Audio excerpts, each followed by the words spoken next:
Здравейте, Даниел Георгиев, ние сме си говорили. Аз съм Радомира, приятно, ще видим.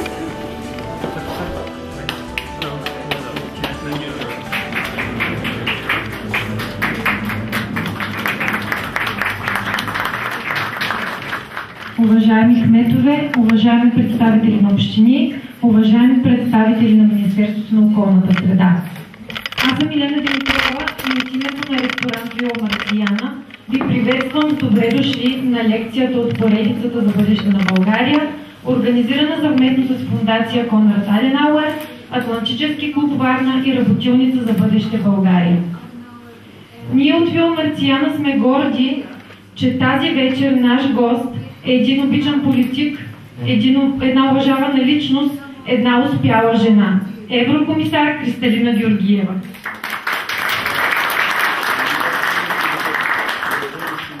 Представяме Радомира Иванова от Работилница за бъдеще България, модератора на днешната лекция, и пожелавам на всички вас една ползотворна последваща дискусия.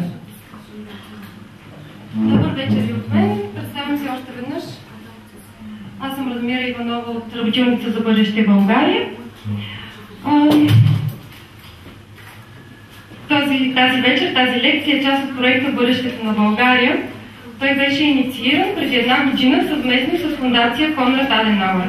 Особеното на днешния форум е, че за първи път партньор в проекта е и Атлантически клуб Варна.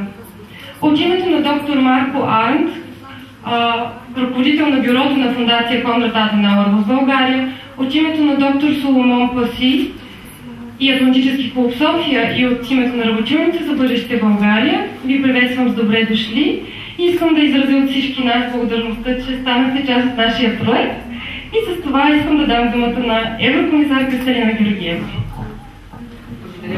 Благодаря много. Добър вечер още веднъж на всички.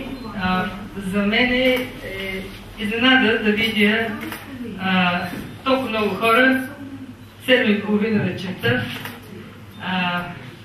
средата все още на работната седмица, и са ви за всички искрено признателна за това, че сте отделили време да дойдете.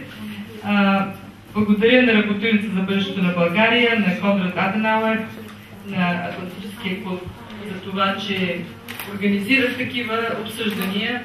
Аз много пъти съм казвала, че на нас в България ни трябва повече сериозни разговори по големите проблеми, които определят нашето настояще и бъдеще.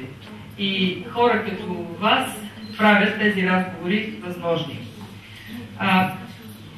Аз си мисля с какво да започна. Сигурна съм, че ще имате въпроси, сигурна съм, че в разговора ще говорим за неща, които на мен не са минали през ума, че могат да са тема за разговор, но вие ще ги направите и те ще бъдат.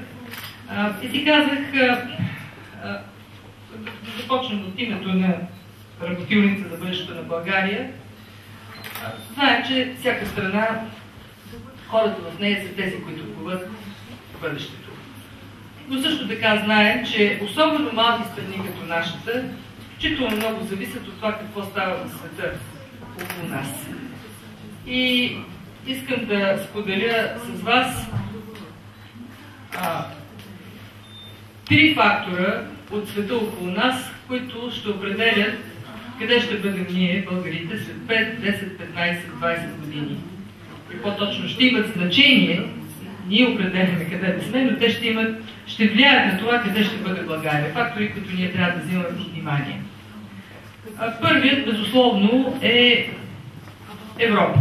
Ние сме член на Европейското семейство и това какво става в Европейския съюз има директно отношение към настоящето и бъдещето на българите.